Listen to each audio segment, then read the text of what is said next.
Bien démarré sur AWS, dans cet épisode, nous parlons des options de sauvegarde d'Amazon RDS. Vos données, c'est vos assets les plus importantes. Vous les confiez à Amazon, donc on en prend soin et vous avez besoin de techniques et d'outils pour pouvoir gérer vous-même les backups sur vos bases de données relationnelles.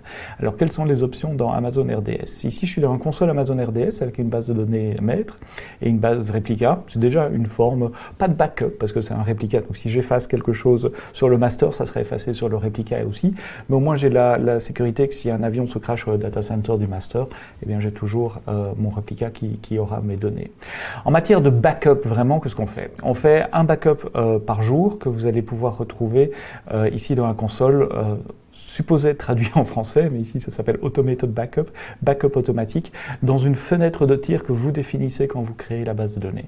Donc vous verrez ici que pour cette base de données-là, effectivement, j'ai un backup par jour, et vous voyez, ils sont faits la nuit en général.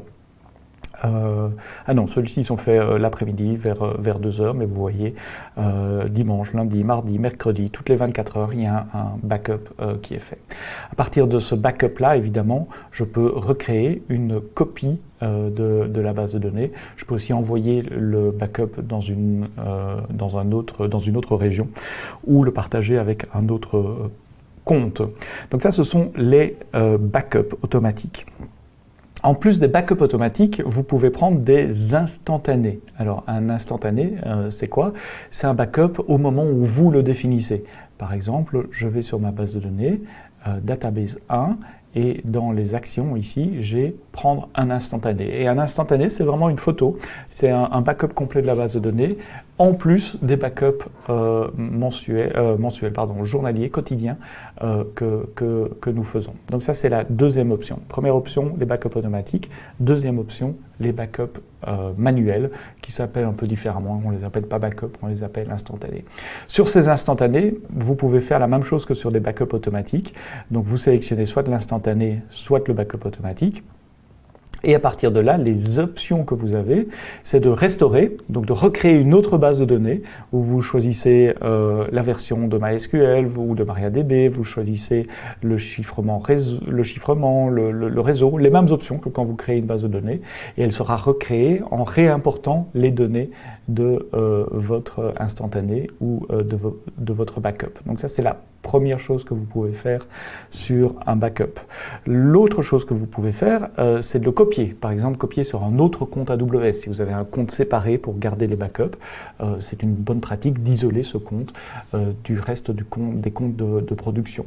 Vous pouvez aussi le copier sur une autre région pour envoyer vos backups à distance en cas de disaster recovery, par exemple, dans vos procédures de récupération en cas de panne. Donc, partage de l'instantané avec un autre compte, copier l'instantané ou migrer l'instantané. Par exemple, si vous souhaitez migrer vers une version majeure différente de votre engin de base de données, ou migrer vers Amazon Aurora. Amazon Aurora, c'est une base de données née dans le cloud, conçue pour le cloud, qui tient compte de multiples zones de disponibilité, mais qui est compatible avec MySQL et Postgres. Donc, si vous voulez migrer vers Aurora, une base de données existante en MariaDB, MySQL ou Postgres, vous prenez un instantané de cette base et puis vous recréez une copie sur Aurora.